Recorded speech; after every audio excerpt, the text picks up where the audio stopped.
Alléluia, gloire à Dieu. Béni soit le Seigneur. Je suis dans la joie d'être avec vous pour notre 9e jour de jeûne et prière des 40 jours intitulé Revêtu de la puissance d'en haut. Et je m'excuse pour un peu de retard parce que j'étais parti voir la famille. Là, donc, je voulais rapidement pour venir un peu commencer notre programme. Je bénis Dieu pour sa présence, pour sa grâce, pour sa miséricorde. Je suis convaincu que aujourd'hui le Seigneur va faire encore de grandes choses. Et Dieu ne cesse de nous bénir depuis le commencement de ces programmes. Et j'ose croire que sa main miséricordieuse est toujours avec nous et sur nous. Et avant de commencer toute chose, je m'aimerais recommander ces moments entre les mains de Dieu. Et je prie. Seigneur éternel, je bénis ton nom. Tu es le Dieu qui garde notre départ et notre arrivée. Tu es le commencement et la fin de toutes choses. Je te remercie de ce que, Seigneur, tu m'as conduit pour que je puisse retrouver notre programme. J'ai roulé et tu m'as conservé la vie, tu m'as préservé. Je bénis ton nom, Seigneur, de ce que la Bible dit. Il faut que tous ceux qui s'approchent de toi croient que tu existes et que tu es le rémunérateur de tous ceux qui te cherchent. Je bénis ton nom pour le souffle de vie que tu nous as donné, pour ta grâce, ta faveur. Je bénis ton nom pour toutes les personnes qui vont se connecter. Je prie pour que ta main miséricordieuse se pose sur la vie de tout un chacun, Seigneur. La Bible déclare quiconque invoquera le nom du Seigneur sera sauvé. Je prie pour que tu sauves tes enfants et que tu restaures, et que tu pardonnes encore. Merci pour l'œuvre de la croix, là où il y a eu un transfert. Jésus a été blessé pour nos péchés, brisé pour nos iniquités. Le châtiment qui nous donne la paix est tombé sur lui. Et c'est par ses maîtressures que nous sommes guéris. Seigneur éternel, je prie, notre Dieu, je prie pour que ces moments soient un moment de visitation, soit un moment de révélation, soit un moment d'instruction, soit un moment, Seigneur, où tu vas encore te révéler dans la vie de tes enfants. Je prie pour notre sujet de partage, notre thème, l'impact de l'œuvre de Dieu. Seigneur, nous voulons être impactés par ton œuvre, comme le texte que nous allons voir tout à l'heure. Je bénis ton nom, Seigneur. Je m'élève contre tout esprit de timidité, tout esprit démoniaque, tout esprit satanique. Au nom puissant de Jésus, je les lis, je le chasse dans le lieu aride. Je déclare ces moments bénis et sanctifiés, Seigneur. Je prie, Seigneur, encore s'il y a quelque chose qui entrave notre relation avec toi, Père, daigne nous pardonner, reçois-nous favorablement, Seigneur, au nom de Jésus-Christ de Nazareth. Nous avons ainsi prié. Amen. Je bénis Dieu pour le programme que nous allons partager aujourd'hui. Et je crois que le Saint-Esprit va nous conduire. Et aujourd'hui, ça sera encore puissant parce que l'Esprit de Dieu est avec nous. Quelqu'un m'a demandé, parce que j'étais loin, je roulais vraiment comme un fou pour arriver à la maison pour continuer le programme. Quelqu'un m'a dit, ah, l'homme de Dieu, tu ne peux pas te reposer quand même, tu as travaillé. J'ai dit, mais non, la Bible dit, pour l'amour des Sion, je ne me tairai point. Lorsqu'on donne rendez-vous au Seigneur, on dit, pendant 40 jours, nous serons là, on va lui donner le temps. Il faut lui donner le temps, des fois. Il faut avoir des histoires après notre vie, à la vie qu'on aura avec le Seigneur. Il faut avoir des histoires, Seigneur. Voilà, je vais passer aussi 40 jours dans ta présence. Donc nous voulons passer 40 jours dans la présence de Dieu. Aujourd'hui, ça serait puissant, ça serait fort. Le Seigneur va glorifier encore son Seigneur. Donc je vais chanter un chant. Après, nous allons rentrer dans la parole. Un chant court. Et nous allons rentrer dans la parole de Dieu. Alléluia. Béni soit les noms, béni soit les noms, béni soit les noms du Seigneur Jésus. Jésus est le même, oui toujours le même. Béni soit le nom du Seigneur. Adorons les noms, adorons les noms, adorons le nom du Seigneur Jésus. Jésus est le même, le même. Adorons le nom du Seigneur. Élevons le nom, élevons le nom, élevons le nom, élevons le nom du Seigneur Jésus. Jésus est le même, oui, toujours le même. Élevons le nom du Seigneur. Alpha, Oméga, hormis toi, il n'y a point d'autre Dieu. Alpha, Oméga, hormis toi, il n'y a point d'autre. Le Dieu de mon salut, Alpha, Oméga, hormis toi, il n'y a point d'autre Dieu. Alléluia, gloire à l'Éternel, gloire à l'Éternel. Je bénis le nom de notre Seigneur Jésus. Je suis dans la joie de partager ce moment avec vous. Aujourd'hui, le Seigneur va faire de grandes choses dans notre vie, au moyen de sa parole. La Bible déclare, dans les détresses, il cria à l'Éternel. L'Éternel envoya sa parole.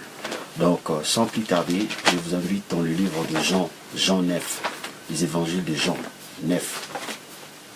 Alléluia. Donc, je suis dans le livre de Jean 9. Je lis la parole de Dieu au nom puissant de Jésus.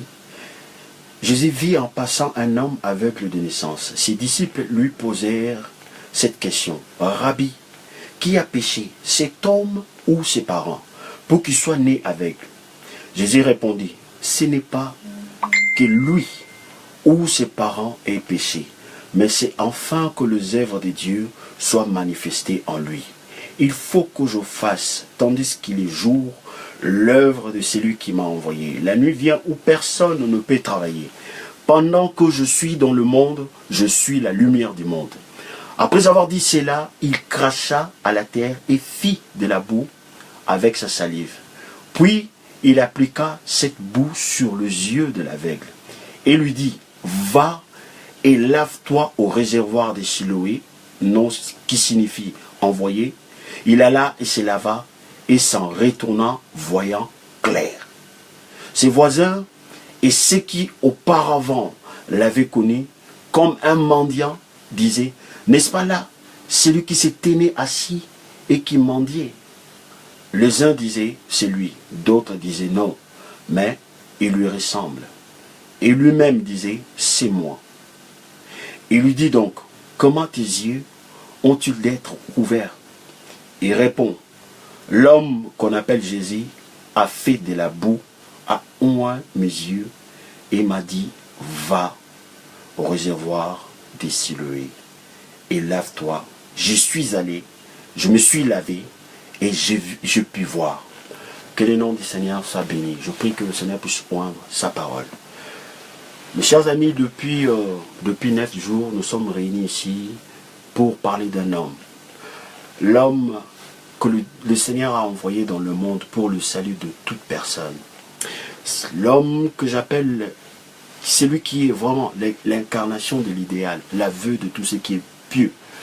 L'homme qui est l'alpha et l'oméga de toutes choses, le commencement et la fin de toutes choses. Ce texte va nous bénir encore davantage. Je m'aimerais bondir sur un point que j'ai jamais développé depuis que je prêche ces textes. La Bible dit, il dit, cet homme Jésus, il a fait de la boue. Lorsqu'on parle de la boue, ça dit quelque chose que personne ne peut toucher. Donc il a rendu encore plus pur. Cet homme, il était aveugle, on a rajouté la boue dans ses yeux. Donc ça fait un peu bizarre, non? Et après cela, il a obéi à la voix du Seigneur, malgré qu'il était aveugle, il avait encore la boue sur ses yeux, et il a reçu la guérison. Mes chers amis, dans ce texte, il est question d'un homme. Un homme qui avait un handicap. Un homme, son cas n'était pas comme Bartimée. Par contre, Bartimée, lui, c'était quelqu'un qui a eu de la chance, si on peut le dire comme ça, de la grâce aussi. Il avait quelqu'un qui lui parlait de Jésus-Christ de Nazareth. Donc Bartimée, malgré qu'il était aveugle, il a eu la chance d'écouter la bonne parole de l'évangile. ce qui a fait de lui un homme de la foi. Et ça a commencé à créer la foi dans son cœur. Car la Bible dit la foi vient de ce que l'on attend. Ce que l'on attend vient de la parole de Christ. Et on lui a parlé de la bonté de Christ. C'est la personne que le prophète ont prophétisé. Celui dont Moïse a parlé, dont le psaume et les cantiques ont parlé qu'il devait venir. Celui qui allait guérir. Alors Bartimée, il écoutait et cette parole produisait en lui la foi. Il avait au moins l'espérance. Alors ce n'était pas le cas avec l'autre aveugle des naissances que nous voyons ici. Alors je vais partager ces textes en 3 temps. Je parlerai de cet homme avant sa guérison et pendant sa guérison et après sa guérison. Donc avant sa guérison, il est question d'un homme qui avait un handicap que le monde ne pouvait pas le secourir. Cet homme était désespéré, il ne pensait même pas à la guérison. Peut-être tu es là, il y a quelque chose que tu traverses. Tu ne penses même pas à la guérison parce que, bon, ça a fatigué la famille, ça a fatigué le marabout, ça a fatigué le pasteur, ça a fatigué aussi le médecin. Donc tu es là, tu regardes à Dieu, ou tu ne regardes même pas à Dieu parce que tu t'es dit, bon, c'est pas grave quoi, on fait avec. Il nous arrive des situations comme ça. Mais ce soir, je viens pour déclarer une bonne parole, j'ai une bonne nouvelle pour toi. Alors cet homme désespéré, qui avait un handicap majeur, il était aveugle. Pas seulement un aveugle par accident, mais un aveugle de naissance. Donc pour lui, dès le ventre de sa mère, on ne sait même pas qu'est-ce qui s'est passé. Tout ce que nous savons ce soir, que cet homme, il était aveugle. Alors, comme d'habitude, il était là, il n'attendait rien de la part du Seigneur. Il n'attendait rien de la part des hommes. Il savait que j'étais aveugle. Bon, la Bible nous dit qu'il était mendiant. C'est par après la guérison, on parle de sa mendicité. Ça aussi, nous allons essayer de voir, essayer de réfléchir là-dessus. La Bible dit, celui qui réfléchit sur les choses, il trouve le bonheur. Alors, dans ces textes, cet homme aveugle de naissance, il était quelque part, assis dans un endroit. Et tout d'un coup, le Seigneur de gloire, Jésus-Christ de Nazareth, lui aussi, il a emprunté le même chemin où il y avait l'homme désespéré qui avait un handicap majeur, à savoir l'aveugle de naissance. Maintenant, lorsque Jésus l'a vu, la Bible déclare que les disciples aussi l'ont vu. Et quand les disciples l'ont vu, ils ont commencé à faire ce que nous pouvons appeler l'autopsie du malheur, à se poser des questions. Mais cet homme, s'il est aveugle de naissance, c'est parce que peut-être ses parents ont péché. Qu'est-ce qui a fait qu'il arrive dans cette situation? Vous savez, le monde, lorsque ça ne va pas, on cherche le coupable. Mais ce soir, j'ai une bonne nouvelle pour toi. Si tu es là aujourd'hui, si tu écoutes cette parole de l'évangile, Jésus, il est le même hier, aujourd'hui, éternellement. Là où tu es comme dans un chemin de désespoir. Mais Dieu est venu te visiter jusqu'à chez toi. Parce qu'il y avait Shama. Dieu se servira toujours de sa parole pour manifester sa gloire. Il s'est servi de sa parole pour créer l'humanité. Il s'est servi de sa parole pour envoyer le Sauveur. Il se sert aussi de sa parole ce soir pour te parler. Il se servira aussi de sa parole pour te guérir. Et il se servira de sa parole aussi pour nous enlever et pour nous avertir tous les jours. Car la Bible dit, l'homme ne vivra pas de pain seulement, mais de toute parole qui sort de la bouche de Dieu. Alors Jésus, en passant, il voit cet homme aveugle. Jésus étant le sauveur de l'humanité, étant la personne qui devait amener à la perfection la création tout entière, ne pouvait pas passer sans faire quelque chose. Jésus étant notre avocat, on lui a posé la question à savoir, est-ce que ses parents qui ont péché ou c'est cet homme qui a péché? Alors réfléchissons sur le plan doctrinal. Selon les Écritures, la Bible dit, tous ont péché et sont privés de la gloire de Dieu. Mais Jésus dira, ce n'est pas cet homme qui a péché, ce n'est pas ses parents. Contraste. Mais d'où vient ces contrastes? Alors, j'ai une bonne nouvelle pour vous.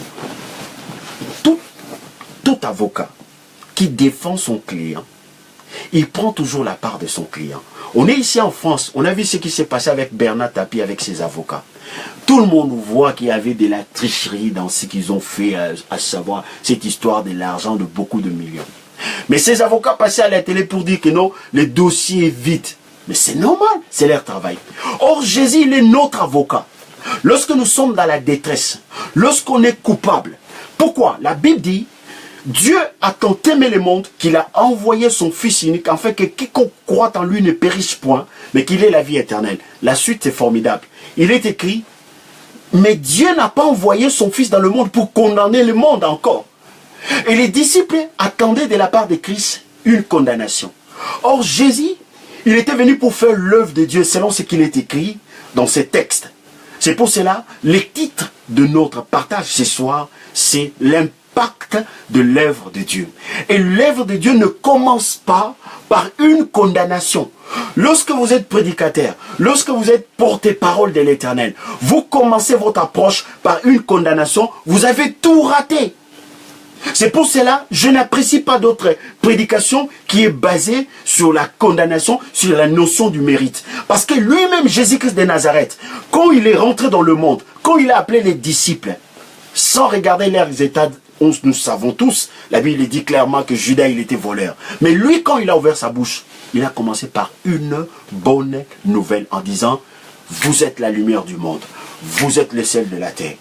S'il y avait quelqu'un dans le parage qui connaissait Judas, il a dit, ça c'est quelle sorte de prophète? Il dit Judas, lui, il est lumière du monde. Il ne sait pas encore. Non, laissez-lui, il va voir.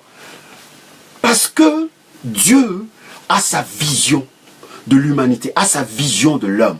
Avant de créer l'homme, Dieu a posé les fondements par sa parole. Il dit, créons l'homme à notre image, qu'il soit à notre ressemblance. Donc il voit l'homme selon la perfection. Et Jésus, quand les disciples, selon la chair, ils ont commencé à chercher à savoir, mais d'où lui vient le mal? Le monde, nous, le pasteur, les imams, le rabbin, lorsqu'ils voient Dieu dans quelque chose, tout ce que nous pouvons faire, c'est de te demander, tu as volé l'argent de qui? Ton père a volé quoi? Mais Jésus ne procède pas comme ça. C'est pour cela que j'aime cet homme de Galilée, le lion de la tribu de Juda. Lui dit, ce n'est pas l'histoire de péché. Quand lui rentre dans ta vie, ce n'est pas une histoire de condamnation. Ce n'est pas une histoire d'handicap. Ce n'est pas, mais il est le même, il ne change pas. Lazare, il est mort, il dit non, c'est pour la gloire de Dieu, la maladie de Lazare. Lazare, il est mort, quelqu'un est mort, il dit il dort. L'impact de l'œuvre de Dieu commence par le fondement que nous posons. Jésus dit, vous êtes la lumière du monde, vous êtes le sel de la terre. Parce que Dieu a envoyé son Fils, pas pour condamner le monde, pour sauver le monde. Et pour sauver, même un avocat, il défend. Quand il défend, il dit toujours de bonnes choses. Même si le criminel, il a tué, il dit non, c'est quelqu'un de bien, parce qu'il avait juste un peu de soucis, sa femme l'a quitté, mais vous pouvez vous renseigner. Il va même aller chercher ailleurs, il dit, mais quand il avait 2 ans, il était gentil, il jouait avec de bonbons. Pourquoi? Parce que la Bible dit, la nature ne vous enseigne-t-elle pas? L'avocat ne peut pas dire, ouais, en tout cas vous avez raison, mon client vraiment, c'est un homme sadique. Il ne peut pas dire ça. Et Jésus de Nazareth, celui qui est l'avocat des avocats, il rentre dans le monde. Aujourd'hui, ce soir, il rentre dans ta vie, il ne te regarde pas comme un pasteur qui veut te faire un tir d'âme. Il commence à poser le fondement en disant, c'est pour que, écoutez ce que Jésus a dit. Ses disciples lui posèrent cette question. Rabbi, qui a péché, cet homme ou ses parents, pour qu'il soit né aveugle? Mais Jésus répondit, ce n'est pas lui ou ses parents aient péché, mais c'est afin que l'œuvre de Dieu soit manifestée en lui. Alléluia. Le chaos, on connaît qu'il y a le chaos aujourd'hui dans le monde. Le chômage, nous connaissons. Le sorcier, nous les connaissons. Mais le monde a besoin que Jésus puisse se manifester. Le monde a besoin que l'œuvre du Père soit accomplie. Et Jésus nous montre le chemin ici. Il fait taire ses disciples en disant, ce n'est pas une histoire de péché. Le péché, on le connaît. On n'a pas besoin de ça. Jésus nous a envoyé d'annoncer une bonne nouvelle. Si vous avez un enfant qui ne travaille pas bien à l'école, il ne faut pas l'insulter. Il faut lui dire, tu as de l'avenir. Tu seras un responsable. Tu seras un cadre.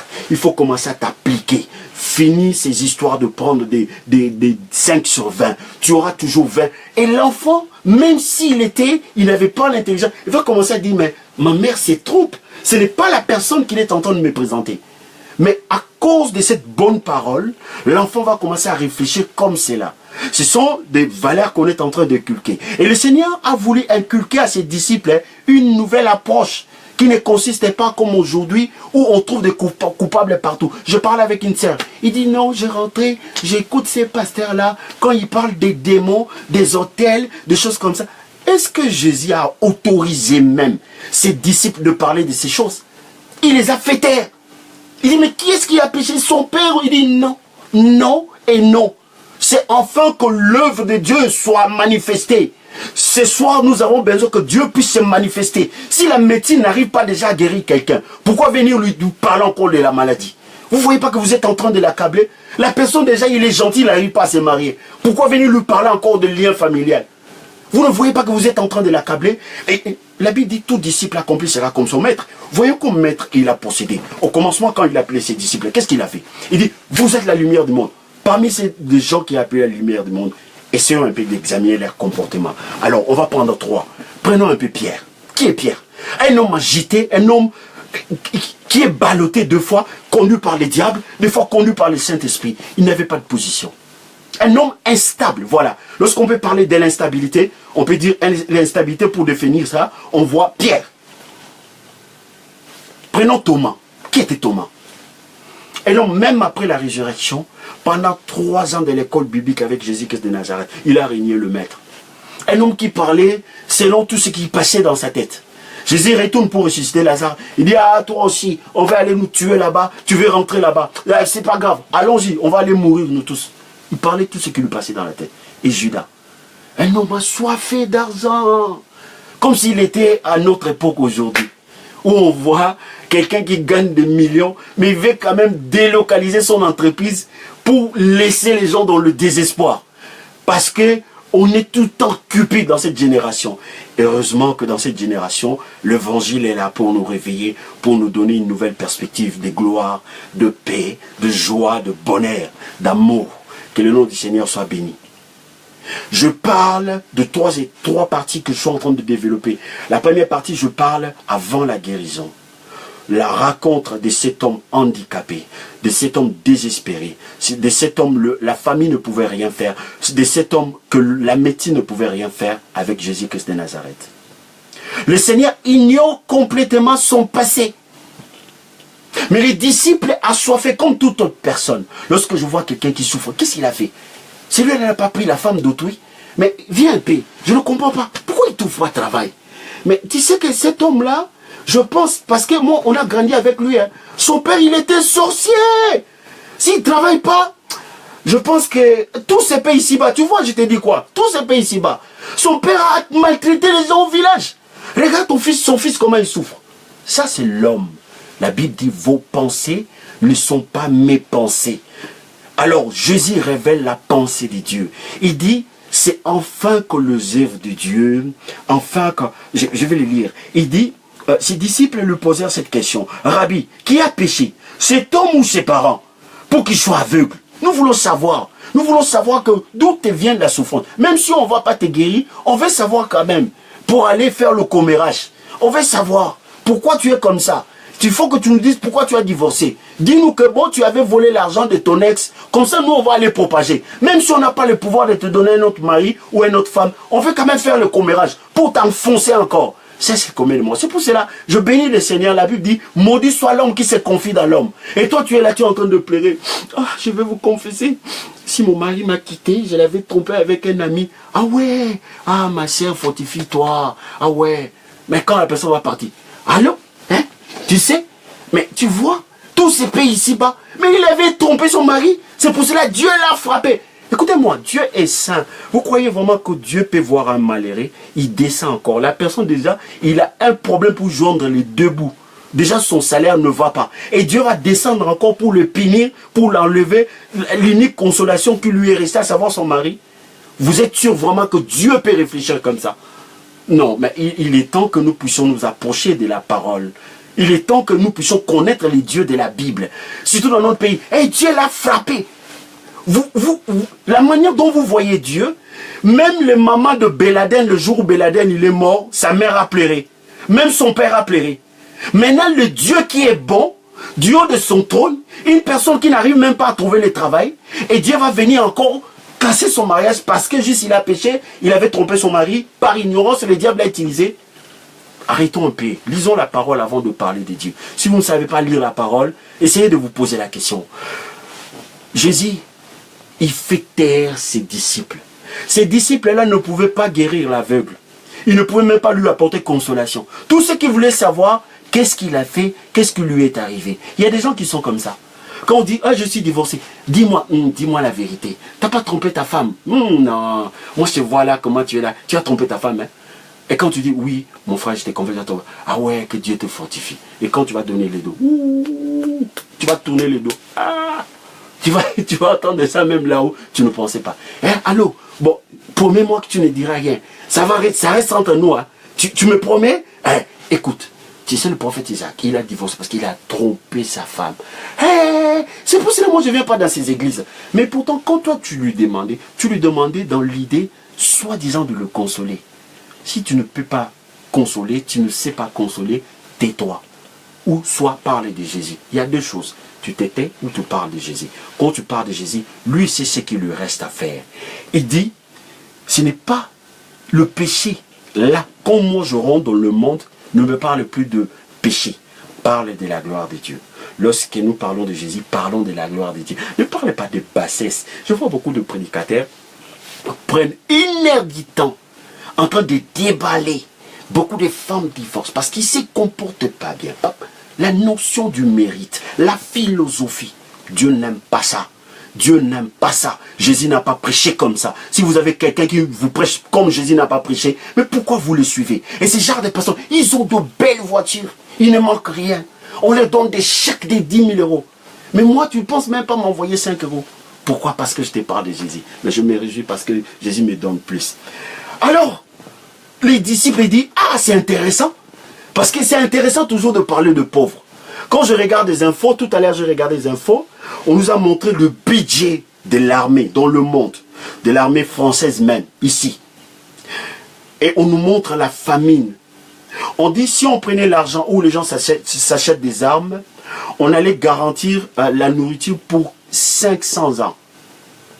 C'est-à-dire pour 5 générations. J'ai dit, je bénis le Seigneur de ce que Dieu détruira cette terre. Il y a beaucoup de gens rendront compte de leur égoïsme. Tu n'as rien amené sous le soleil. Tu as tout trouvé. Tu as trouvé des chauffeurs, les gens. Tu as trouvé des médecins. Tout le monde a travaillé pour toi. Et toi, quand tu as commencé à accumuler l'argent, et tu as dans ton esprit de t'enrichir toi pour toi-même. Je ferme la parenthèse. Alors Jésus vit l'aveugle en passant. Cet aveugle désespéré. Cet homme, il avait cette maladie que le monde ne pouvait pas guérir. Je ne sais même pas s'il avait une femme. Parce qu'aujourd'hui, toute femme aspire à avoir un homme qui est normal. Mais c'est triste. Malgré cela, les disciples voulaient l'accabler encore. Quelqu'un qui est malheureux déjà, qui a un handicap majeur, qui a, on peut dire, une maladie incurable, mais ils veulent quand même qu'on parle. On parle de lui, mais en mal encore. Oh, que Dieu nous pardonne. Et Jésus a dit non. C'est enfin que les œuvres de Dieu, c'est enfin que ce n'est pas ses parents.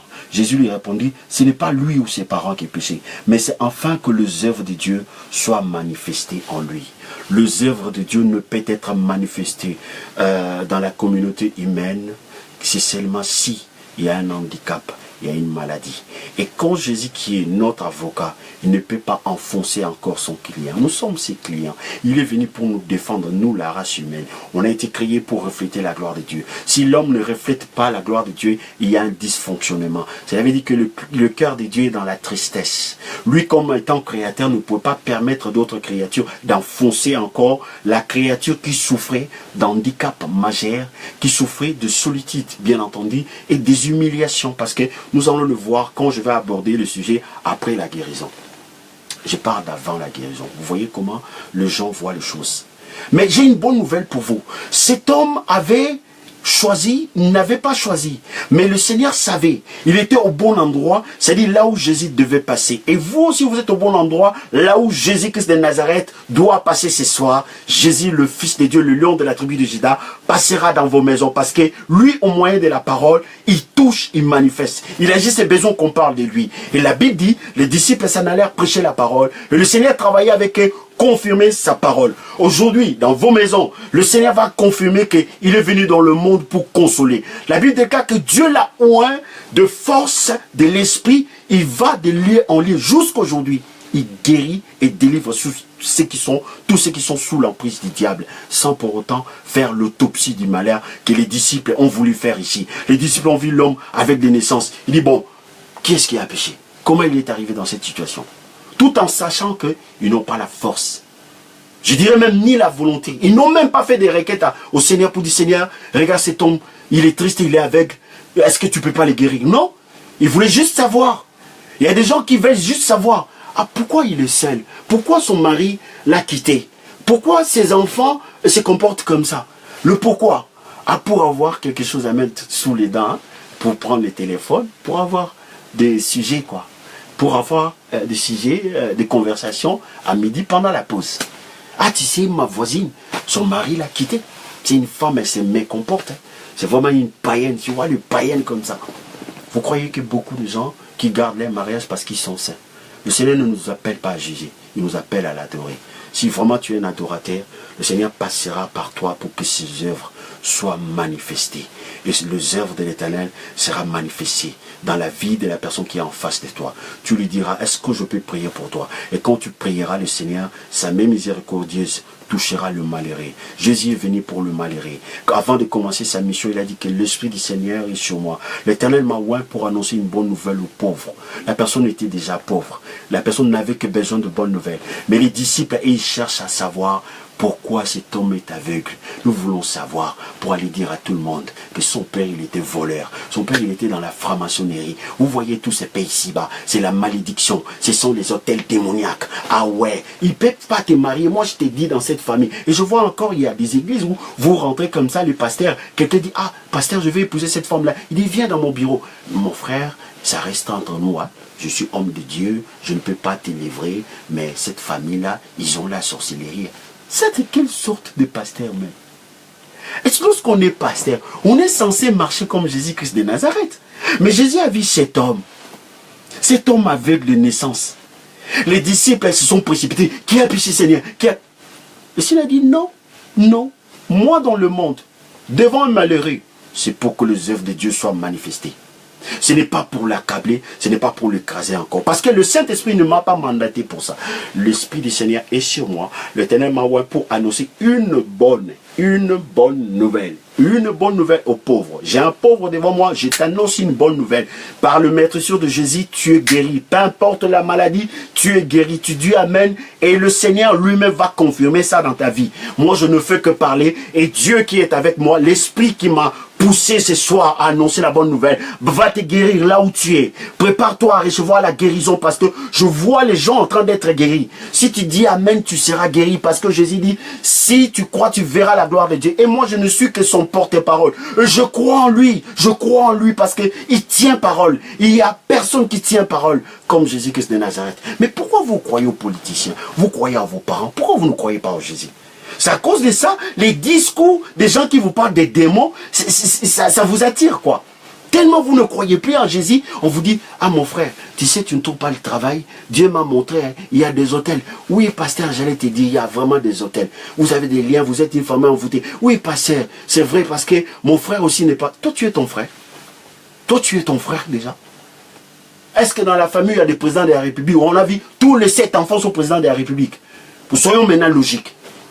Dans la famille où il y a des PDG, ça dit tout le monde, le papa a fait 7 enfants PDG.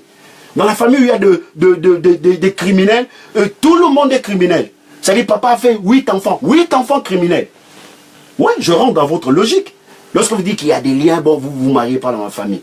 Arrêtons ces genres de manipulation. Bénissons tout simplement le Seigneur et faisons l'œuvre de Dieu comme Jésus l'a fait. Il dit que l'Esprit du Seigneur est sur moi.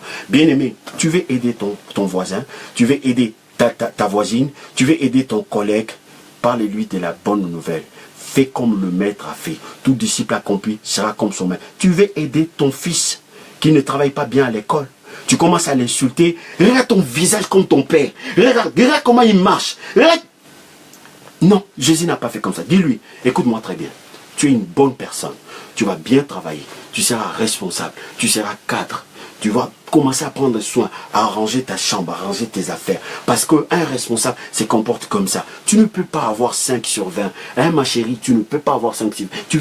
Tu peux répéter ça après moi? Je ne peux pas avoir 5 sur 20. Je ne peux pas avoir 5 sur 20. Parce que je suis responsable, je serai responsable. Tu commences à inculquer la bonne nouvelle. Le Seigneur lui-même, il dit, je mets devant toi le bien et le mal. Moi, Dieu, je te conseille. Dieu te donne conseil, mais tu n'écoutes pas. Il dit, je te conseille de choisir le bien. Bon, les liens familiaux, c'est bien. Les faits de dire que dans notre famille, on n'avance pas, c'est bien. La Bible dit, la mort ou la vie sont au pouvoir de la langue. Qu'est-ce que tu veux manger? Ben, vas-y, prononce ce que tu veux. Tu veux l'excellence. Ben, refuse la bassesse. Même si tu le vois, Dieu ne sauve pas par la vue, il sauve par la foi. Ce que tu crois, c'est ça qui va t'amener dans les choses que tu penses. La Bible déclare, nous avons entendu, nous croyons, c'est pour cela que nous parlons. Et Jésus a donné la leçon à ses disciples. Jésus dit, oui, Seigneur, qu'est-ce qui a péché? Dis-nous un peu. Parce que la personne ne peut pas naître aveuglée comme ça. Ses parents sont pour quelque chose.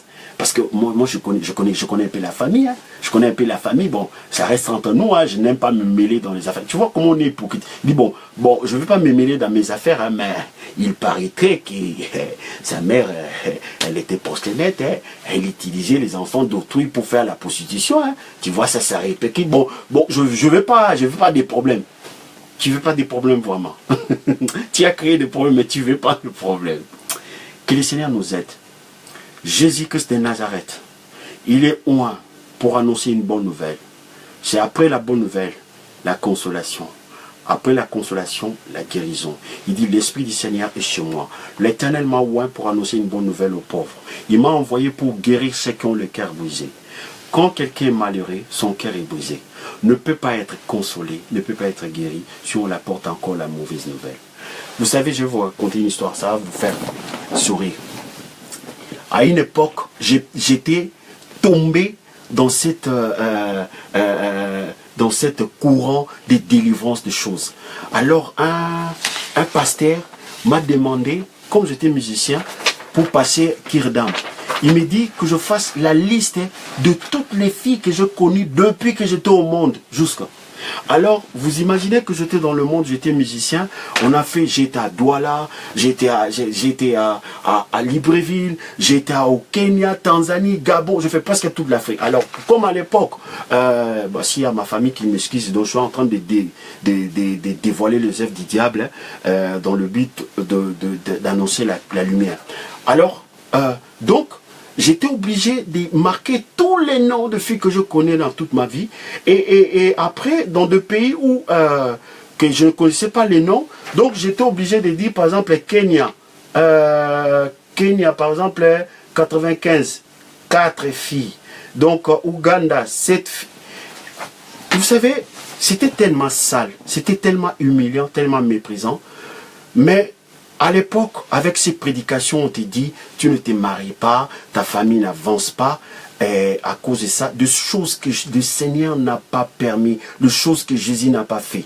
Mais aujourd'hui à l'église, les gens acceptent cela. C'est pour cela que quand je prêche la parole, j'ai dit à tout le monde, faites un effort, que ces messages que je suis en train de prêcher, parce que je suis convaincu que ça vient du ciel, ça va révolutionner le monde entier, que cela puisse être propagé, qu'on puisse avoir des salles là où nous allons partager cette parole. Alors, il y avait une liste, beaucoup de noms. Et je croisais un pasteur, un aîné, le pasteur Sakameso, il dit, ah, mon fils Isaac, où tu vas?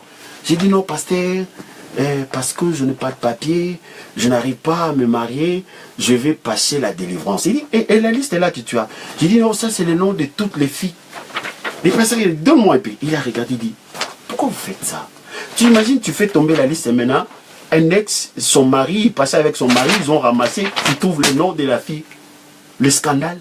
Il dit, mais Dieu vraiment va demander ça pour délivrer une personne, il a besoin de tout ça. Tout ça pourquoi? Pour affaiblir la personne, pour manipuler la personne, pour l'écraser. Enfin, qu'il puisse regarder sa misère. Quand tu lui diras, amène l'offrande du prophète 500 € pour qu'on prie pour toi, la personne commence à acheter la délivrance. Mais dans ce texte, Jésus n'a pas procédé comme ça. Quand il a vu le malheureux, l'aveugle de naissance qui avait l'handicap majeur, Il a dit, c'est pour que les œuvres de Dieu soient manifestées. Mais les disciples voulaient faire la même chose avec le pasteur là qui m'a demandé la liste de tous les gens que je connais dans le monde entier. Vous imaginez que j'étais artiste. Donc c'était trop sale quoi. Mais le Seigneur, le Dieu de grâce, ces jours-là, le pasteur là, il avait l'autorité, il a pris ça, il a déchiré. Il a déchiré le papier. Il a déchiré. Et pendant qu'il déchirait, il dit l'acte dont les ordonnances étaient condamnées a été déchiré. Arrête de faire ces choses. Et ce jour-là, j'étais délivré, j'avais appris quelque chose. Alors retournons dans le texte. Nous sommes dans le livre de Jean 9. Nous sommes en train de parler de texte où on parle de l'aveugle né. Il est écrit qu'il l'aveugle, il était assis et Jésus en passant, il l'a vu. Quand Jésus l'a vu, tout de suite, ses disciples, nous, les habitants de la terre, ils ont commencé à chercher à savoir pourquoi il est dans cet état-là. C'est ce que nous cherchons tous. Chaque fois que nous voyons quelqu'un dans la souffrance, on cherche à savoir pourquoi il est arrivé. Même si on n'a pas envie qu'il soit guéri, on le verra. Ça, c'est la première des choses. Et Jésus a posé des fondements, je ne le dis pas seulement pour nous amuser, mais pour nous donner une perspective, même avec nos enfants, même avec nos maris. Tu veux changer ton mari, tu lui dis, ah non, toi là, tu es un homme, ma femme, hein, tu cours, tu parles avec les femmes. Mais non, dis-lui, chérie, tu es responsable. Quand tu parles avec des hommes, des femmes ou des filles, je crois que tu parles de manière responsable. Et tu ne rentres pas dans les choses qui peuvent mettre ta famille dans n'importe quoi. Même la personne, il était moins sérieux. De bonnes paroles, va essayer de l'éduquer. Va essayer de le pousser à réfléchir. Mais lorsque toi-même tu insultes ton mari, le Seigneur n'a pas fait ça. Le Seigneur a dit annoncer la bonne nouvelle. C'est seulement la bonne nouvelle qui apporte la guérison, la restauration, le relèvement et l'instruction. C'est seulement la bonne nouvelle. Et le Seigneur ici dit, c'est enfin que le zèle de Dieu soit manifesté. Parce que le monde est déjà dans le chaos. On n'a pas besoin de rappeler sans cesse les péchés par-ci. Tout le monde sait le péché. Avant même de le commettre, tout le monde sait. Et le péché, il habite même dans le cœur de l'homme. La Bible déclare, c'est dans le cœur de l'homme que sort l'impudicité, le mensonge, la calomnie, toutes ces choses-là, et dans l'homme. C'est pour cela, quand le Seigneur viendra, nous porterons des corps incorruptibles. Lorsqu'on dit les corps incorruptibles, cela veut dire que le corps que nous portons est corruptible. Mais par la puissance de l'Esprit, le Saint-Esprit nous conduit toujours dans l'excellence. Je bénis le Seigneur pour son esprit. Alors nous allons passer aux deuxième partie de notre texte. Parce que j'avais dit que je vais prêcher ça en trois parties. Premièrement, je vais voir l'approche. J'ai parlé de l'approche de Jésus devant le malheureux, devant l'handicap. Et l'approche des hommes devant le malheureux et devant l'handicap. Nous avons vu l'approche de Jésus, c'était de poser des fondements solides en vue de trouver la guérison. C'est ce qu'il a fait avec ses disciples, ses chers disciples. Il dit, vous êtes la lumière du monde. De le premier rencontre, hein, il n'a pas entendu même qu'il puisse faire au moins un mois de l'école. Non, c'était sa première prédication. Il leur montre les doigts pas pour dire, toi là Pierre, Dieu me montre, tu as la sorcellerie. Toi là, je vois un esprit de mort en toi. Toi, je vois le lien de famille. Toi là, toi Thomas, je vois un esprit de mensonge, un esprit d'instabilité. Toi, Judas, tu as un esprit de vol, toi. Toi, tu vas me vendre, toi, Judas. Dieu me montre, oh, Dieu me montre, Judas, toi, tu vas me vendre, toi. Toi, Thomas, toi, tu vas me régner, toi. Dieu me montre un esprit de régnement. Amène-les ici. On va chasser cet esprit. Non, Dieu n'a pas fait ça. Lorsque vous êtes dans un endroit, ils sont en train de faire ce que Dieu n'a pas fait. Commence à prier pour eux. Même si c'est un pasteur, archibishop, commence à intercéder. Dis Seigneur, fais en sorte que ton serviteur puisse faire ce que toi tu as fait. Jésus dit, je suis le chemin. Il vous a montré les chemins. Mais vous faites autre chose. Mais moi, ce qui me choque, tous les communs de mortels courent vers ce genre de personnes. Ah là, dans la réunion. Et notre pasteur, viens là-bas. Il te parlera de ta vie, mon frère. Tu veux que ta vie avance, ma soeur. Je t'ai dit, je te donne rendez-vous. Viens dimanche, tu verras. Tu verras, mon pasteur. Il y avait une femme qui avait la sorcellerie. Dès que la femme est entrée comme ça à l'église, le pasteur l'a appelé, non? Le pasteur dit, madame, viens. Tu as un esprit de sorcellerie. Amène-les, amène-les. À l'onction, elle tombe. Ah ouais, l'esprit de sorcellerie est parti. Faites maintenant des investigations. Allez voir cette femme chez elle. Allez fouiller. Vous allez voir la situation. Que le nom du Seigneur soit béni. Cette approche doit rester dans notre esprit. Vous voulez faire du bien, commencez par poser de bons fondements. Le fondement, comme Jésus Christ. Vous êtes la lumière du monde. Mais Judas, il était voleur. Vous êtes le sel de la terre. Mais Pierre, il était un homme instable. Voilà comment il a procédé. Mais nous aussi, nous devons procéder comme ça. Et ils ont oublié qu'eux-mêmes, ils avaient leurs problèmes déjà. Comme on dit, on a l'habitude de dire ici en France, ils avaient leurs cadavres cachés dans le placard. Mais en voyant maintenant le malheureux, ils commencent à se précipiter. Hey, Seigneur, dis-nous, qui a péché? Qui a péché? Quel est l'état d'âme? C'est ce qu'ils voulaient savoir. L'état d'âme de l'aveugle. Peut-être c'est ça qui a causé l'handicap majeur. L'état d'âme de sa famille. Peut-être c'est ça qui était la cause de sa souffrance. Juste pour s'amuser avec ça. C'est pour cela que la chair n'héritera pas le royaume de Dieu. Je bénis le Seigneur de ce que la chair n'héritera pas le royaume de Dieu. Gloire soit rendue à Dieu. Alors, la deuxième partie, je parlerai de l'obéissance. Quand Dieu te touche, quand tu es chez toi, tu n'as pas demandé à Dieu qu'il y ait un prophète qui va commencer à se connecter sur Internet. Mais Dieu, dans sa souveraineté, il a arrêté ça avant la fondation du monde. Qu'un jour, toi, tu seras chez toi et il y aura un prophète qui parlera de lui. Maintenant, toi, tu vas seulement te disposer pour que cette onction, cette œuvre-là, puisse t'amener là où l'œuvre t'amène. Alors, je continue la lecture. Après que le Seigneur a posé les fondements, donnant son approche par rapport aux malheureux, en faisant taire tous ses disciples qui voulaient savoir faire l'autopsie du malheur, comme on a l'habitude de le faire, le Seigneur a continué. Il dit, il faut que je fasse, tandis qu'il est jour, l'œuvre de celui qui m'a envoyé. Jésus a été envoyé pour un but. Il a envoyé pour guérir ceux qui ont le cœur brisé, pour consoler, Il est venu pour le malheureux, ceux qui étaient dans l'handicap majeur. Jusqu'aujourd'hui, il est fait. Jésus guérit le cancer, il guérit le sida, il guérit le paralytique. Aujourd'hui encore, Jésus fait des miracles. Que le nom du Seigneur soit béni. Alors je continue. Il dit, il faut que je fasse, tandis qu'il est jour, l'œuvre de celui qui m'a envoyé. La nuit vient où personne ne travaillera. Pendant que je suis dans le monde, je suis la lumière du monde. Jésus demande à ses disciples de les laisser tranquilles de faire son œuvre. Son œuvre qui ne consistait pas à condamner, mais à faire du bien aux malheureux. Il dit, il faut que je fasse l'œuvre à laquelle. C'est pourquoi j'ai été envoyé dans le monde.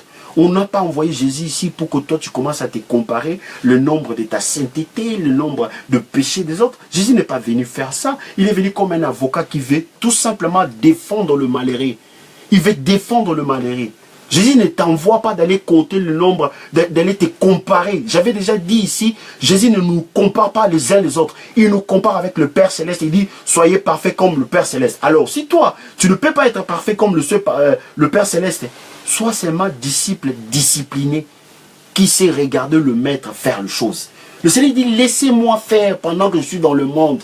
Laissez-moi faire pendant que je suis dans le monde. Dieu a fait, Jésus disait ça, il dit, il est convenable et nous accomplissions ce qui est juste. Il dit, pendant que je suis dans le monde, laisse-moi faire. Pendant que l'évangile est là, laissez Jésus guérir ceux qui ont le cœur brisé. Laissez Jésus transformer des impudiques. Laissez Jésus transformer des sorciers. Laissez Jésus transformer des Illuminati. Ne rentrez pas pour regarder les émissions où on accuse. Ah, beaucoup de pasteurs sont homosexuels. Beaucoup de pasteurs font des choses. Mais laissez Jésus, si tu ne sais pas guérir, tu ne sais pas transformer des vies, tais-toi, laissez Jésus faire. Parce que lui, il sait ce qu'il lui reste à faire. Il les a fait taire, il dit, mais écoutez, c'est vraiment parlant à la parole. Il dit, il faut que je fasse. C'est une obligation pour lui. Il se donne l'obligation. Il dit, il faut que je fasse. Il faut que je fasse, tandis qu'il est jour, l'œuvre de celui qui m'a envoyé.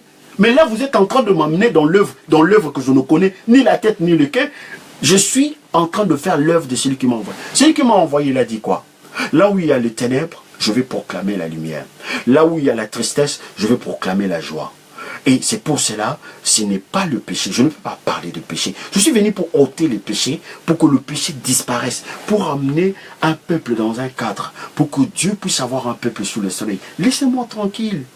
Arrêtez de faire l'autopsie du malheur de chercher à savoir. Laissez-moi faire. Mes chers amis, ce soir, vous allez laisser Jésus faire dans votre vie. Parce que je vais faire une prière de guérison. Je vous dis la vérité. N'importe quelle maladie que tu as, tu seras guéri aujourd'hui instantanément. Je le dis au nom de Jésus, tu seras guéri aujourd'hui. Alors Jésus dit, laissez-moi faire. Tandis qu'il est jour, l'œuvre de celui qui m'a envoyé. Parce que Jésus a vu que nous avons vu quelqu'un qui est dans le besoin. Et moi qui ai été envoyé dans le monde pour guérir, Je ne peux pas commencer à condamner, car il est écrit à mon sujet, le Fils de Dieu n'est pas venu pour condamner le monde, mais pour que le monde soit sauvé. Alors si tu ne sais pas sauver, tais-toi. Reste dans un coin, tranquille, et dis, Jésus, moi je ne peux rien faire. Mais toi, glorifie ton nom. C'est ce que nous, les serviteurs de Dieu, on fait, non? Après avoir péché, lorsqu'on dit que prêchez, lorsqu'on dit que non, maintenant vous avez la guérison. On dit quoi? On ne sait même pas comment les gens seront guéris. On compte sur lui, parce que c'est son œuvre. Parce que le temps est là. La Bible dit c'est maintenant le temps favorable, c'est aujourd'hui le jour du salut. Le Seigneur a posé le fondement.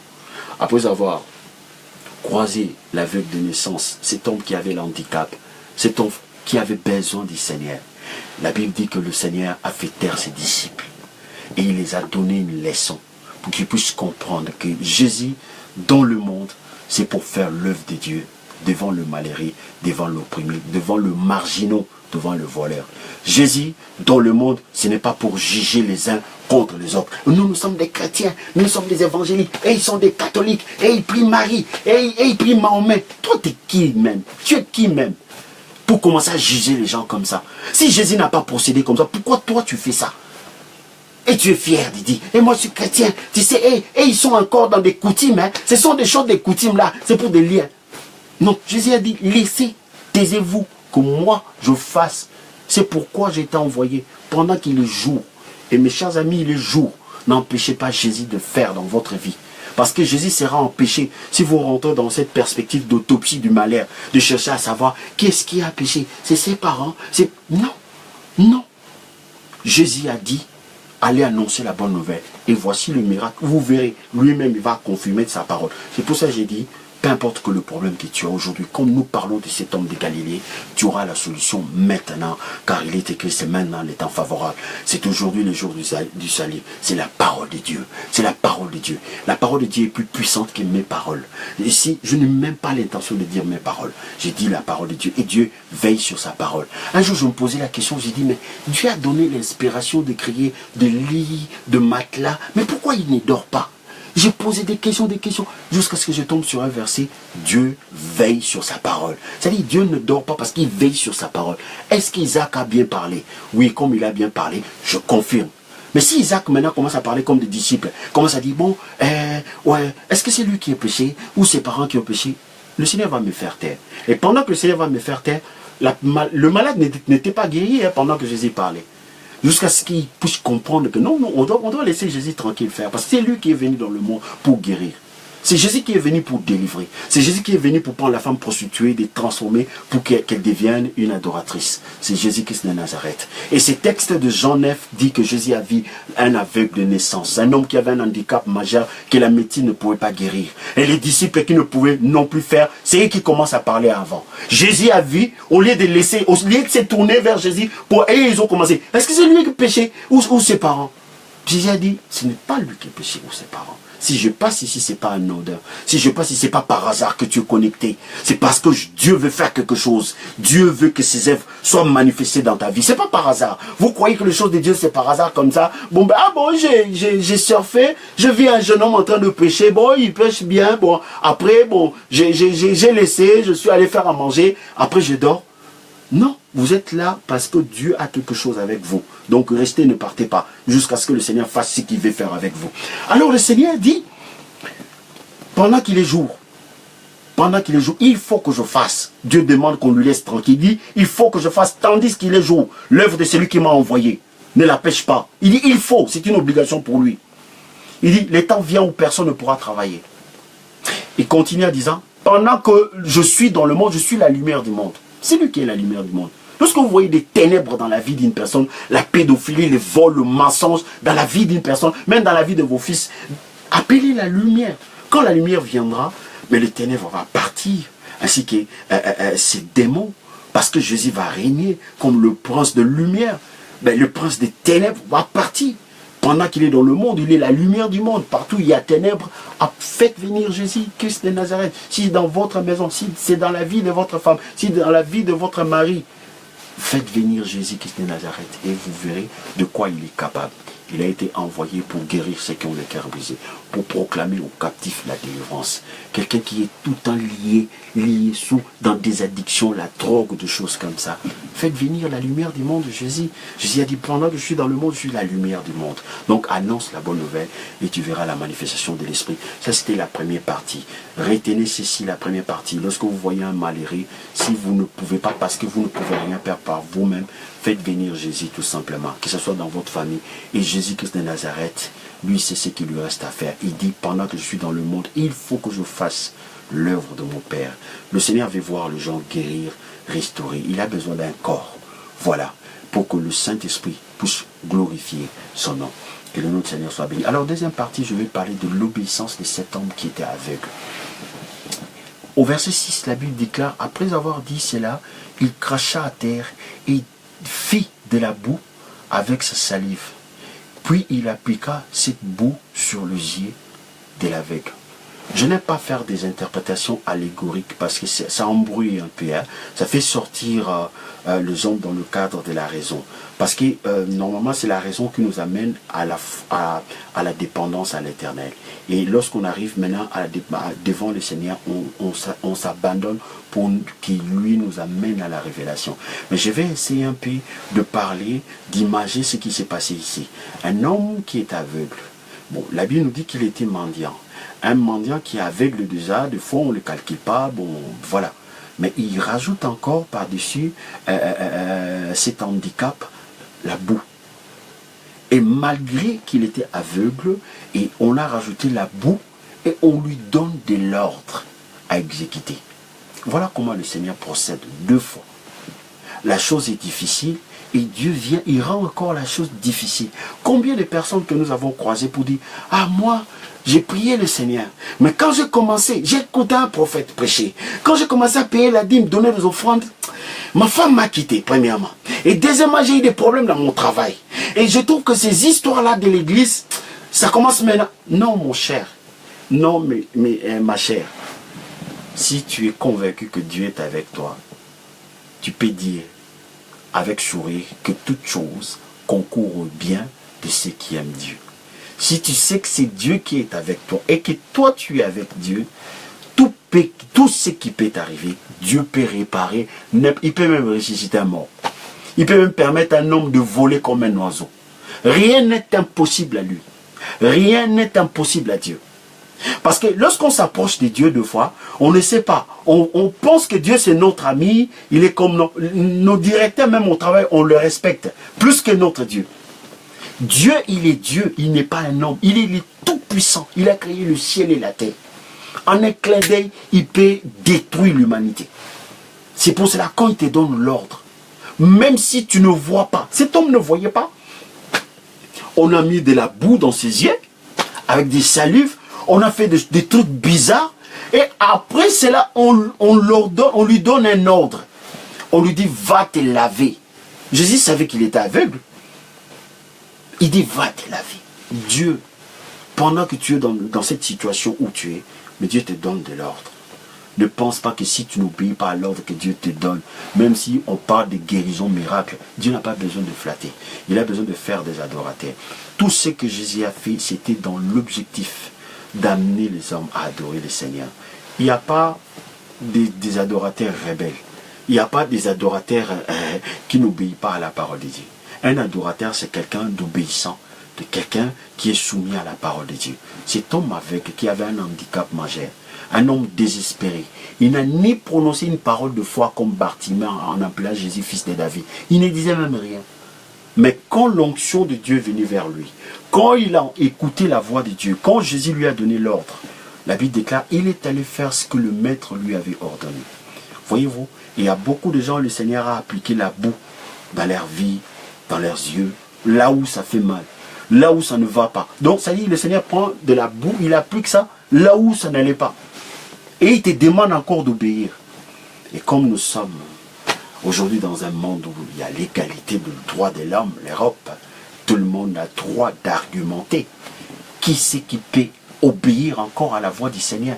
Qui peut encore se consacrer pour voir le miracle? C'est pour ça qu'il n'y a pas de miracle de nos jours. Parce qu'il n'y a pas de gens qui obéissent. tout le monde est supérieur. Il y a des gens qui prient, les Seigneurs se disent, tu pries, ah je prie à la maison. Pourquoi tu ne vas pas à l'église? Ah moi vos églises là. Parce que la personne, tout le monde veut argumenter. Est-ce que c'est Dieu qui t'a dit? Si c'est Dieu qui t'a dit de prier à la maison chez toi, fais-le. Oui, il y a des gens que Dieu a ordonné de rester à la maison. Mais si Dieu ne t'a pas dit, c'est de la rébellion. Et avec la rébellion, on ne peut pas voir clair. Et cet homme, il a obéi malgré sa situation. Et après avoir obéi, la Bible nous dit quelque chose. Écoutez ce qui s'est passé. Il alla, se lava et s'en retourna voyant clair. Voyant clair. C'est l'obéissance. Quand bien même qu'il y a eu l'approche, la volonté de Jésus-Christ de Nazareth de faire du bien. Mais ici, l'homme qui avait l'handicap majeur, qui était désespéré, mais il a obéi à la voix du Seigneur. Il n'a même pas parlé. Jusque-là, il ne parlait pas. Quelle obéissance! Et donc, il pouvait dire, ah, laisse tomber. J'ai vu des prophètes ici. Moi, je suis habitué à demander l'argent là. Ma vie, tout le monde me connaît ici dans le quartier. Si ce n'est pas Georges qui va venir me prendre pour me rendre à la maison, Mathieu passera. Toi, tu viens là, tu me mets debout, tu m'envoies encore. Tu vois pas que je ne vois pas. Et je pense même s'il était un homme arrogant, il allait lui poser la question, mais tu es aveugle ou quoi? Je ne vois pas, mais tu me pousses à aller me laver. Mais cet homme, il a obéi. Je pense qu'il a demandé même de l'aide encore. Il dit, accompagnez-moi, accompagnez-moi. Je veux obéir à Jésus. Tu peux demander aux gens de t'accompagner à obéir au Seigneur. Oui, on peut demander aux gens. Moi qui vous parle, je suis un pasteur, je suis un prophète, mais je suis sous tutelle dans l'église de pasteur Jean-Paul Ilunga, là où je vais. Mais le pasteur m'a dit pendant un moment, je fais la guitare avant de commencer à faire mes réunions, mais je restais là. Je suis un bon prédicateur. Mais quand on me dit que non, bon, reste tout d'abord parce qu'il est en train de me faire de suivi, on est en train de faire de prières par rapport à ma vie personnelle, je suis en train de comprendre. L'obéissance vaut mieux que le sacrifice. Dieu peut avoir toute sa bonne volonté, son amour de te faire du bien. Mais lorsque tu es rebelle, lorsque tu as toujours des arguments par rapport aux choses de Dieu. Parce qu'on peut argumenter. Lorsqu'on veut parler, hé frère, on n'est pas en Afrique ici on est en Europe. Tu parles, moi tu parles. Le président parle, moi je parle. Je vais prendre le ruban, je manifeste. Mais tout le monde fait des marches. Des marches, des manifestations. Contre ou pour un oui, pour un non. Surtout ici en France, on est réputé de faire des manifestations. Voilà. J'attends le coup de fil de mon mari, ne m'appelle pas de 12h jusqu'à 10h jusqu'à 12h. Je l'attendais pour qu'il m'appelle à 11h. J'ai droit selon notre pays, si on vit en France, d'aller manifester à Trocadéro. Mon mari ne m'a pas appelé, allez on fait des ribans. Je manifeste parce qu'on nous a donné les droits. Et ces droits-là maintenant commencent à déborder, de rentrer même dans les choses de Dieu. L'obéissance. Cet homme aveugle de naissance, il a reçu son miracle par rapport à l'obéissance. Vous voyez un peu, il ne voyait pas. On a appliqué de la boue. C'est-à-dire, là où il ne voyait pas, ça devenait un peu compliqué sa vie. Mais il a demandé de l'aide. Il a dit à quelqu'un, aide-moi à aller là-haut. Conduis-moi quelque part. Parce qu'il était aveugle. Jésus savait. Jésus savait de lui-même, il ne pouvait pas arriver là où il a envoyé. Mais Jésus l'a envoyé quand même. Voilà. C'est pour cela deux fois. Dieu te demande de choses que peut-être toi-même tu ne pourras pas réaliser. Mais si tu as la volonté d'obéir à l'Éternel, tu demandes de l'aide. Tu dis, pasteur, prie pour moi. Pasteur, prie pour moi. Moi, j'ai des frères qui m'appellent, il y a un frère qui m'a appelé, il dit, frère, je suis embêté par un esprit d'adultère. Je ne cesse de tromper ma femme. J'ai dit, mon frère, le fait déjà que tu dis ça à homme de Dieu, la Bible dit, celui qui cache ses transgressions ne prospère point. Mais celui qui les avoue et les délaisse, si tu n'as pas la force de les délaisser, c'est Dieu qui produit le vouloir et le faire. Alors, maintenant, je vais commencer par te dire quelque chose. Enlève l'esprit de culpabilité. Comme tu l'as présenté la chose devant l'Éternel, Dieu va te restaurer, te guérir. Pendant que je vais prier pour toi, tu seras debout. Même si le diable vient par après, tu tombes. Il ne faut pas croire au mensonge. Il faut croire à ce que tu as reçu, à savoir la délivrance. Il dit, ah, prophète, merci. Voyez-vous, pourquoi cet homme l'a appelé? Il pouvait aussi cacher ça pour dire, ah non, je vais dire ma vie à un prophète comme ça. Oh, je ne connais même pas. Moi, je suis ici en Afrique. Lui, il est là en Europe. Mais parce que le Seigneur ne pouvait pas faire quelque chose à cet homme qui est aveugle s'il n'a pas vu l'obéissance. Voyez-vous, il avait un homme avec de naissance. Il a dit que c'est pour que les œuvres de Dieu. Il a fait taire ses disciples. qui voulait aller faire l'autopsie du malheur. Qui a péché? C'est ses parents. C'est qui a péché? Nous voulons savoir. Il dit non, non, non, non, non.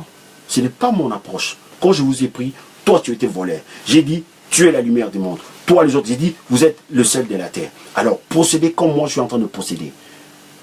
La première des choses. La deuxième des choses, il vient dans la vie de la personne qui avait un handicap majeur. Il rend encore les choses compliquées. Et il lui donne des ordres. C'est-à-dire, il a fait deux choses. Il rend sa vie encore plus compliquée qu'auparavant. Il était aveugle. Il a mis encore de la boue. Donc il est devenu encore aveugle, mais sale encore. Et il lui donne l'ordre. Donc pendant tout ce temps-là, il n'avait même pas l'aumône. Donc il était mal à l'aise avec toutes ces saletés, la boue dans ses yeux. Malgré cela, il a obéi. Il est allé se laver. La Bible dit, et il s'en retourna, voyant clair. Voyant clair. Alors, troisième partie de ce texte, la Bible déclare ses voisins. Oh là là, le voisin. Ceux qui le connaissaient auparavant, comme mendiant, disait, n'est-ce pas celui-ci qui se tenait là, assis et qui mendiait? Voyez-vous, moi je vis de personnes, en me voyant prêcher la parole, dit, ah, c'est un aventurier. Oh, il était musicien. J'ai dit, c'est l'homme. Il a besoin toujours de te voir dans la bassesse. Même si Dieu te lave, tu vois clair. Non.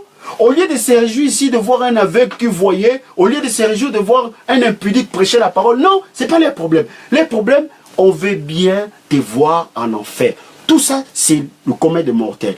En avant, au début de ce texte, quand ils ont vu l'homme, ils ont cherché à savoir d'où vient la cause de son handicap. Est-ce que ses parents, c'est ses péchés? Et aujourd'hui, comme on a tous les ministères pour ça, et voilà, on a voulu pousser Jésus à prophétiser. Comme je l'ai dit tout à l'heure, dit, toi, je te vois, tu as un esprit de mort. Toi, Judas, tu as un esprit de mort qui rompt tout autour de toi. Je vois 30 pièces d'argent. Tu vas vendre. Et les gens aiment ça. Ils sont tous là. Ah, cet homme est puissant. Il voit des choses.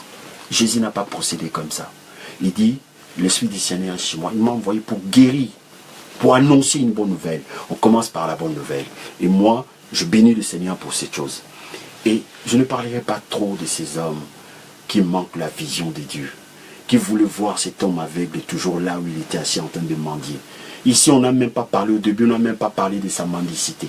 Mais au lieu de glorifier ce que Dieu a fait dans la vie de cet homme qui était mendiant aveugle, il allait même participer à l'économie de leur quartier, parce que maintenant, il n'allait plus mendier, il allait commencer à aller travailler. Non, ça les choque, tout simplement. Ils voulaient le voir là, en train de mendier. Ils ont commencé à chercher, mais pourquoi tu es devenu comme ça? Pourquoi tu prêches la parole? Qu'est-ce qui t'arrive? Voilà, comme mon pasteur m'a dit, mais il y a des gens qui sont venus me voir, pour me dire, ah, tu veux faire l'église? J'ai dit non, je vais faire une salle, je vais faire des réunions à la bouche parce que je faisais des réunions, parce que tu prêches la parole. Et de mêmes personnes sont allées dire au pasteur au début, ah, pasteur, vous savez, les gens ont dit, cet homme-là, il était musicien, s'il prend le micro, il va faire fuir les gens. Maintenant, quand je prêche, et il m'écoute, il dit, ah, c'est pasteur, il faut faire très attention, il faut l'interdire, il va amener les gens. Mais vous êtes dans quelle position? C'est-à-dire la personne. J'ai dit, mais pasteur, bon, si je vais faire fuir les gens, c'est ce qu'ils ont dit. Bah, ils n'ont qu'à se réjouir que je puisse partir. Parce que je vais faire venir, je vais fuir les gens. Maintenant, je suis là. Après, eux-mêmes, ils écoutent la prédication. Ils disent, ah non, il faut qu'on l'arrête. Parce que s'il continue, les gens vont l'écouter, vont le suivre. Mais vous êtes dans quelle position? Dans la vie, il faut être là où Jésus est. Faire tout simplement ce que Jésus avait. Si Jésus avait un homme aveugle de naissance qui avait un handicap majeur, il a dit, c'est enfin que les œuvres de Dieu soient manifestées. Faisons tout simplement l'œuvre de Dieu. Recevons tout simplement le Saint-Esprit en nous. Et lorsque nous avons le Saint-Esprit nous conduira dans toute la vérité. Mes chers amis, je bénis le Seigneur, j'ai une bonne nouvelle pour vous. Ce soir, j'ai une bonne nouvelle pour vous. Je vais prier pour quelqu'un qui est malade. Je vais prier pour quelqu'un qui a un handicap dans son cœur qui n'a pas dit. Je vais prier ce soir. La gloire de Dieu va se manifester parce que Jésus est dans ce monde. Jésus est là dans sa parole. Il est là où tu es, il est Yahvé Shama. Il est dans ta maison, il est dans votre salon. Il est dans ta chambre, là où tu écoutes la parole. Jésus veut te guérir. Il veut que tu puisses obéir. Aujourd'hui, en signe d'obéissance, et comme je suis son porte-parole, Jésus n'a jamais donné la guérison sans demander l'obéissance. L'obéissance vaut mieux que le sacrifice. Tu vas tout simplement fermer tes yeux là où tu es et tu vas élever à moitié, tu élèves à moitié tes mains pour que je prie Jésus-Christ de Nazareth qui t'a dit, il faut que je fasse, tandis qu'il est jour, l'œuvre de celui qui m'a envoyé. Le Seigneur te voit que tu es peut-être malheureux dans ta manière de partager ce qui t'appartient. Tu es peut-être malheureux. Deux fois, tu es angoissé par le passé, tu as quelque chose qui t'embête, qui te décourage, où personne ne peut te venir en aide. Élève tes mains. Si tu n'as pas de problème et que tu as que la solution, élève quand même tes mains parce que tu as un problème, que le souffle de vie que tu as, c'est Dieu qui te l'a donné, c'est lui qui te donne. Donc le médecin ne peut pas te le donner. Mais comme c'est lui qui te donne, il veut toujours te voir obéissant. Élève les mains, je vais prier le Seigneur qui va te toucher. Parce que la Bible déclare, pendant qu'il est jour, il faut que je fasse. Tandis que je suis dans le monde, je suis la lumière du monde.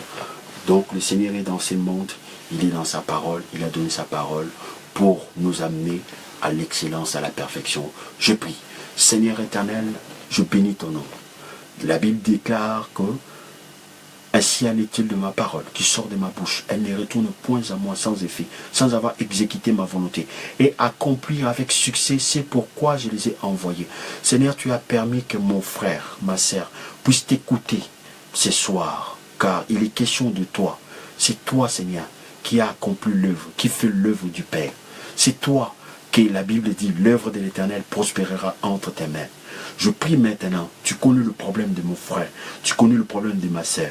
Elle a obéi, lui il a obéi à ta parole. Il a fermé ses yeux en élevant le main pour que toi tu puisses les toucher. Seigneur, que ta main miséricordieuse se pose maintenant dans sa vie, au nom de Jésus, sur sa tête.